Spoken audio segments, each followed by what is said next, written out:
The PIC Amendment Bill is a piece of legislation that is currently before Parliament, being considered by members of Parliament, where they are also receiving public opinions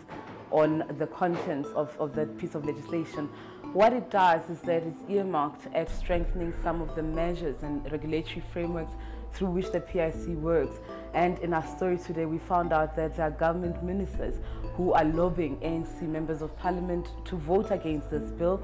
all with the aim of ensuring that it does not, for example, force the Minister of Finance, who is the custodian of the PIC, ultimately to report to Parliament about some of the transactions and investment choices that the PIC makes. As you know, there's been the greatest controversy around some of the investment choices that the PIC has made. There's been allegations of corruption and looting over years, seeing a lot of those explode in the media in the past year. And all of those factors have strengthened even more so the resolve of trade unions, who feel that workers' monies should be protected, that there should be greater controls on the decision-making processes at the PIC, that Parliament should be tabled with reports and annual statements and listed and unlisted investment choices that are made by the PIC. The legislation will, of course, also ensure that there's the inclusion of trade union representatives on the PIC board, which is not currently the norm, and that will see them closer, in proximity with